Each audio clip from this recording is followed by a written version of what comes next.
Iyo tuvuze rero uburasirazuba bwa Congo, bivuga ngo Congo en soi ifite province 26. Muri izo province rero 8 nizo ziri mu burasirazuba bw'icyo gihugu, ariyo province ya mbere ya Ituri ifite kilometre kare ibihumbi 65,658, ikaba ifite abaturage bagera kuri 3,300,000. Muri iyo province ya Ituri hakaba habonekamo ubukungu bwiza cyane kandi bwinshi buzingiyemo zahabu, diyama, hariyo petrole nyinshi cyane, hariyo imbaho, hakabayo ubuhinzi n'ubworozi. Province ya Ituri ikaba ari mu ma province afite inka nyinshi cyane. Province ya kabiri akaba ari Nord Kivu, ikaba ifite kilometre kare ibihumbi 59,631, ikaba ifite abaturage bagera hafi kuri miliyoni 10.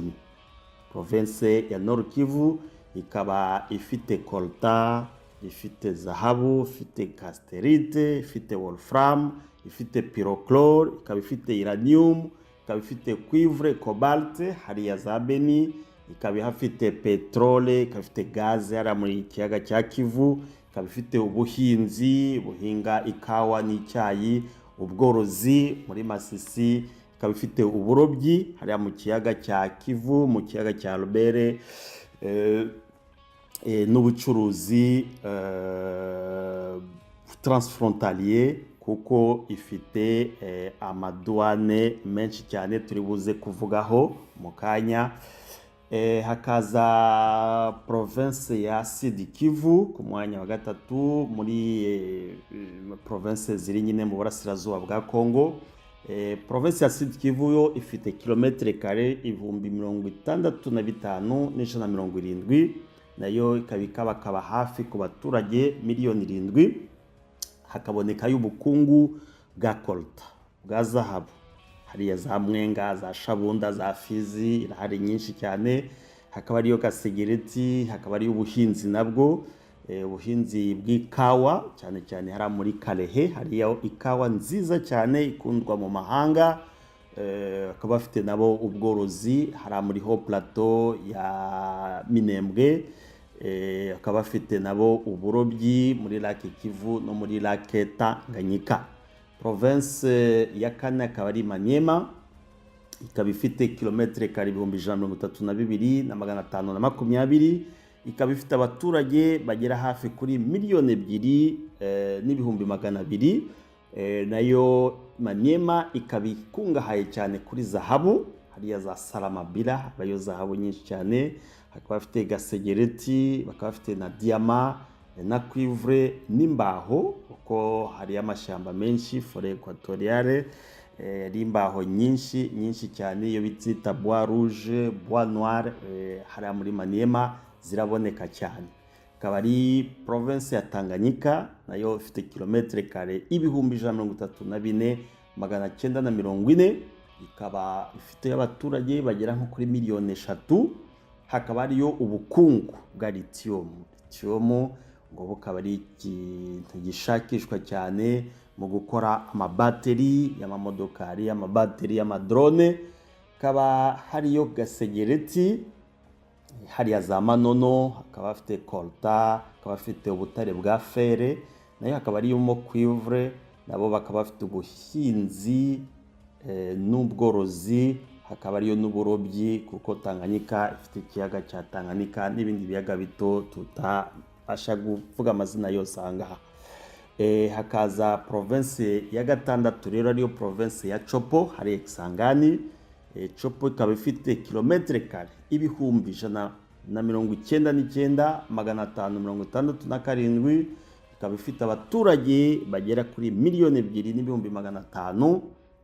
Chopo rero nayo ikaba ikungahaye kuri zahabu nyinshi, hariya za Nyanya, za Bafasende, ikaba ifite cuivre, ikaba ifite diama, ikaba ifite ubuhinzi, ikaba ifite ingufu z'amashanyarazi, kuko hari shit hariya muri Fleuve Congo ushobora gutanga amashanyarazi menshi cyane. Nayo ikaba ifite imbaho za bois rouge, za bois noir, wazibona hariya muri Chopo bitagoye cyane. province ya karindwi rero ni province ya Haut-Uele, yo ikaba ifite kilometre kare ibihumbi 89,683, ikaba ifite abaturage bagera kuri 1,100,600, nayo Haut-Uele ikaba ikungahaye kuri zahabu nyinshi. Haut-Uele ifite zahabu na zahabu yemwe nyinshi cyane pe. Ikaba ifite nayo diama, ikaba ikungahaye nayo ku buhinzi bwa kawa bita Robusta, ni kawa nayo nziza cyane. Na hakaba province ya munani ari Bas-Uele. Bas-Uele nayo ikaba ifite kilometre kare ibihumbi 148,331, ikaba ifite abaturage bagera kuri 1,1,200,000, nayo ikaba ikungahaye hariya za buta, hari zahabu, bafite diama, nabo bakaba bafite ubuhinzi bw'ikawa na ya Arabica bo na Robusta, kandi ifite kalite nziza cyane. Aya ma province rero niyo aremye ikitwa Alliance Fleuve Congo. Alliance Fleuve Congo uvuga ngo ni province, aya province ya Congo atuye hakuno y'uruzi rwa Congo. Aya ma province rero afite ikintu huriyeho, si by'amabuye y'agaciro, ariko n'ama province yagize akaga gakomeye cyane, yabuze umutekano muri iyi myaka 30 itambutse. Habayemo intambara nyinshi, habayemo de crise, habayemo za massacre, habayemo ubwicanyi bw'indengakamere kuva muri myaka 30.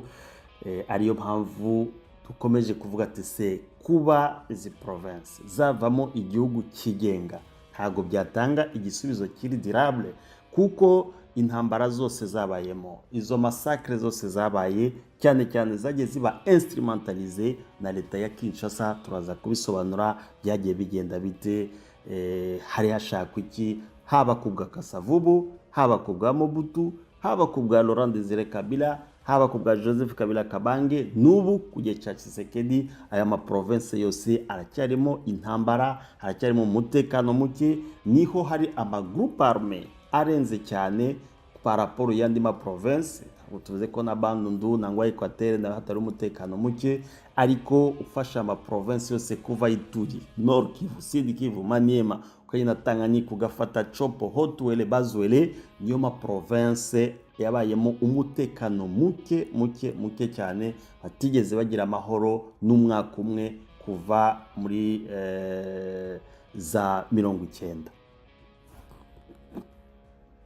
Izi province rero turavuga cyane kuri Nord Kivu na Sud Kivu, kuko ubu niyo harimo imirwano ifuza leta ya Kinshasa na Alliance Fleuve Congo M23 twirwaneho, ariyo Nord Kivu na Sud Kivu.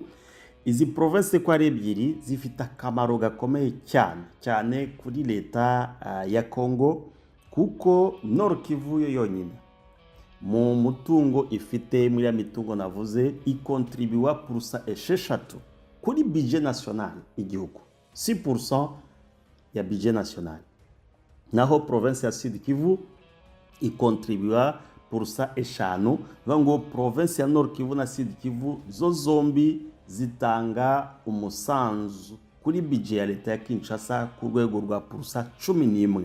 Urumva ni ibintu bimeze neza cyane. Ni province zifite economy iri stable, kuko Nord Kivu iza ku mwanya wa 4, Kinshasa niza ku mwanya wa mbere, contribute hafi purusa 14.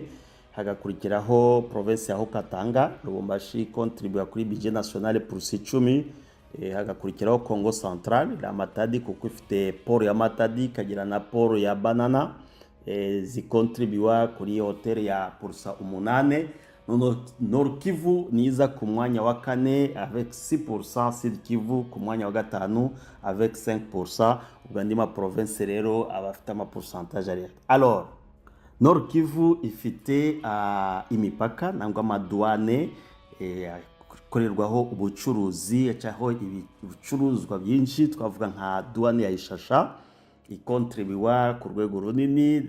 Hakaza ntuza poste ya Nyamwisi nubwo ari nto ariko nayo icaho ibicuruzwa.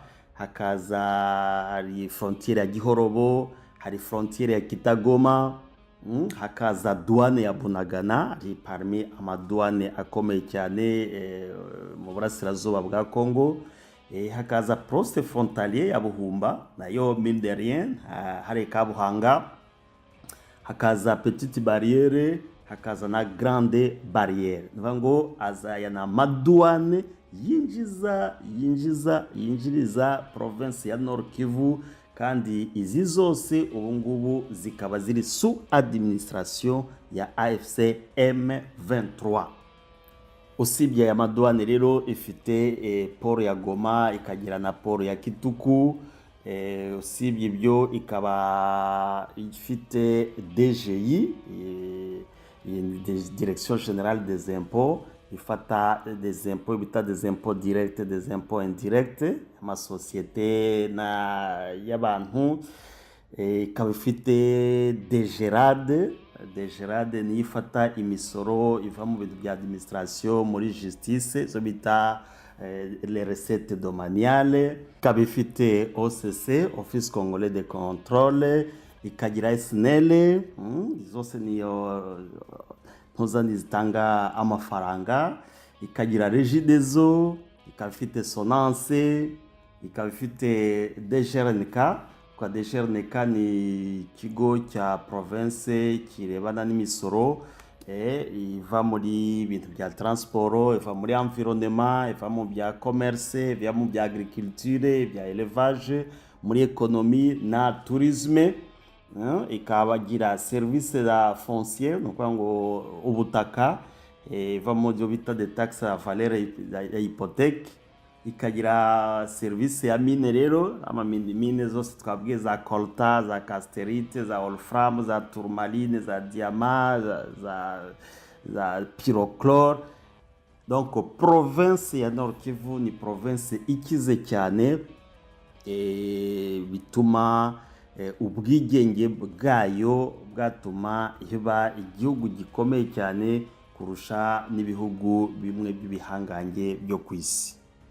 Usibye amadouane rero, usibye n'izi agence tuvuze zikora nangwa zizana amafaranga mu bigega bya leta, province ya Nord Kivu ifite icyo bita des axes routiers, nangwa imihanda y'ubucuruzi.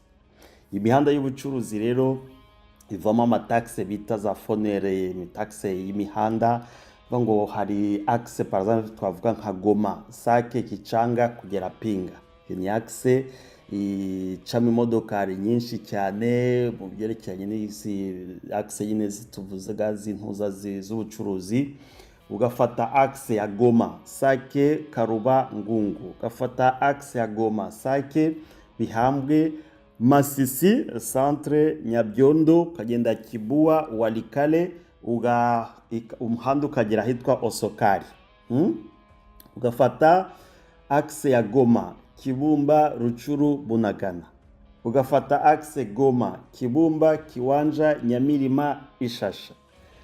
Ugafata axe ya Goma, Sake, Mweso, ugakata ukagenda Gatsiro, Nyanzare, Kikuku, Cyara, ukagenda za Mirangi, ukambutse Kanyabayonga, ukagenda Kirumba, Alimbongo kugeza Kitsumbiro. Ubwo ufata nzira ya za Lubero ugenda Butembo na Beni, ariko turagarukiraho Alliance Fleuve Congo bigarukiye. Ugafata ligne ya Goma, Sake, Minova, ukajya Bukavu. Usibye izo axe nini cyane, ifite axe nka za Vuye Gicanga, ukagenda Igahe, ukagenda za Birambizo ni Bukombo, nangwa ugafata axe ya za Ntuza, za Gashanje, Rugarama, ukagenda Bweru. Hari imihanda yitwa za Mihara, ugaca Bweru, ukagenda za Kivuye, ukagera Ibibwe. Nangwa axe ya Karuba, Ngungu, ukagera Remeka. Muri Walikale hari axe ubungubu Hombo, kuko ubu nayo iri controle na Alliance Fleuve Congo. Hombo, ukagenda za Otobora, ukagera Walikale Centre. hari axe za Musenge, Isangi, ukagera Itebero, nangwa ukava Ikanyatsi ugaca hitwa Busihe ukagenda ukagwa Rwashi.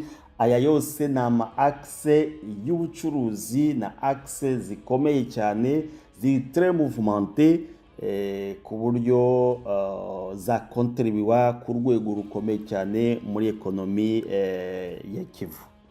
Tutibagiwe n'ama axe nkariya za kuva Kobokobo ukazamuka Karuba ukenda Remeka ukazajya za Ufamando, nawe ugafata Bihambwe, Rubaya, Kibabi ukagenda Kinigi. Iyo yose ni imihanda bita de route commerciale. Twafata nk'umuhanda wa Shasha, ukagenda Kiluku nawo ukagera Karuba, iyo n'indi axe yindi nayo. Nawe ugafata Walikale ugaca hitwa Osokari ukagenda Oso, iyo n'indi mihanda nayo iri très bénéfique kuri leta. Ugafata umuhanda wa Kalembe kugera Pinga, umuhanda ucamo imbaho, ubucuruzi bw'imbaho bwinshi cyane. Cyangwa ugafata axe ya Nyabyondo, Gashebere kugera Kibua. Alors, iyi province ifite potentialité nyinshi cyane, tudashyizeho potentialité ku byerekeranye n'amashanyarazi, kuko ifite imigezi myinshi cyane, za Mweso, za Rushoga, za Ruhoro, tudashyizeho amasite minier nka za Ihura. Ihura hari zahabu nyinshi cyane, tudashyizeho za Nyabyondo, tudashyizeho Ibambo kuko naho zahabu iraboneka. Ni province ihagaze neza cyane, haba ku rwego rwa ekonomi, haba ku rwego rwa finance. Ni province iri très prometteur, ariyo mpamvu Kinshasa kwitakaza byatumye abayobozi ba Kinshasa bata umutwe cyane, kuko nka Walikale yo yonyine hariya muri Alpha Mine yakontribuwaga ku rwego rwo hejuru cyane kuri ziresete zishyira province ya Nord Kivu ku mwanya wa 4 kuri budget nationale y'igihugu. Sud Kivu rero nayo ntabwo nayo iri hasi. Sud Kivu ifite nayo ama axe commerciale, twavuga nko kuva hariya za Minova, ukagenda Kabishamaga ukazamuka Numbi. Numbi nayo ni centre minier ikomeye cyane, iproduza zahabu, hari za tourmaline, hari colta, hari casterite. Ugafata axe commerciale ya Minova, ukagenda Kalungu centre, ukazamuka Kinyezire, ukagenda za Nyabibwe, Nyabibwe ukamanuka Kalehe, Kalehe ukagenda Gasheke, Gasheke ukagenda Katana centre. Yose ni umuhanda Katana centre. Ushobora kugenda Kamakombe, Kamakombe hariho axe ikujyana Kavumu ku kibuga cy'indege. Hakaba ari na axe indi ishobora kukujyana Mwenga, Kabanangwa, ukaba wava Bukavu ugahita ujya Kamituga. Aho Kamituga rero hari centre minier nini cyane, hari amasosiyete nka za Namoya Mining, za Lugushwa Mining, za Kamituga Mining, hariho Banro, hari za Lwinja. Ibi byose ni ekonomi yerekana ko turi kuvuga ati se hashobora kuba ubwigenge bw'iyi eneo, eske byashoboka, bafite capacité. Urareba rero kuri capacité économique iri ku rwego rwo hejuru n'ibindi bihugu byo muri Afrika ahubwo bidafite, kandi yo ari ama province. Uba ni ku rwego rw'ama province, ariko les axes commerciaux, axes zicamo ubucuruzi, urebye economie potentialité hari, haba ku rwego rwa agriculture, ku rwego rwa élevage, ku rwego rwa mining.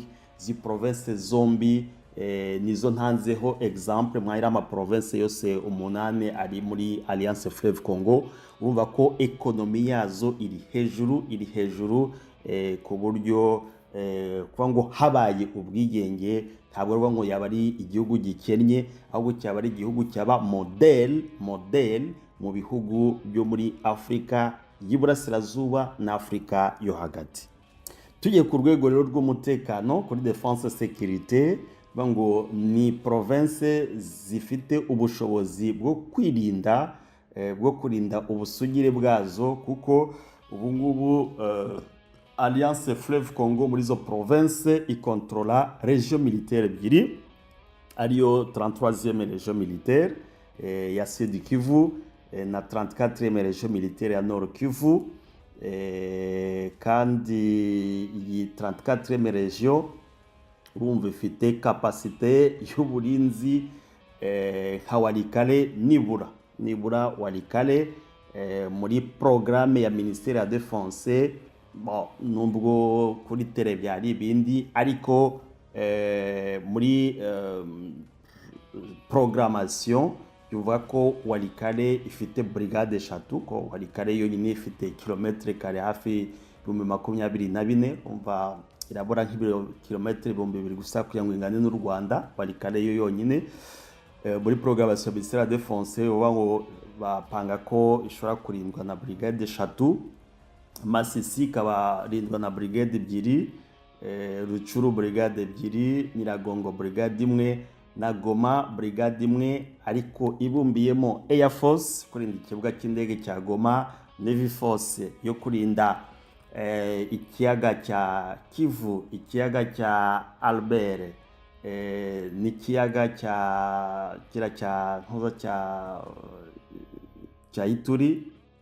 Alors hakaba harimo unité za blindé, unité za artillerie, unité za military police, unité za intervention rapide, unité za protection de haute personnalité na za special force. Kumva hakaza rero nyuma na muri province na brigade ya reserve force. Nuko bipanzwe, urumva rero ni province nini cyane, ubwo nuko bidiplika kuri province yose ya Sud Kivu, kuko nayo muri capacité managériale ya défense nabyo byegeranye. Urumva ko kurinda iyo province kuko ari nini cyane bisaba nibura brigade 10. Urumva rero byavazi na hafi abasirikari bagomba ko basaga nk'ibihumbi 30.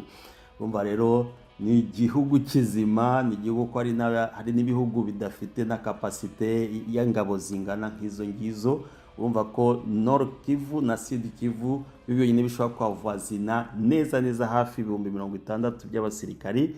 Ariyo mpamvu kubera FARDC itabagira yashatsishije aba mercenaires, ikoresha FDLR, ikoresha ibihugu bya SADC n'icyo baze kubafasha, kuko ni territoire nini cyane, bigoye muri kapasite ya leta y'abajura biba amafaranga yose kugira ngo babone ingabo zashobora kurinda espace ingana nk'iyi ngiyi.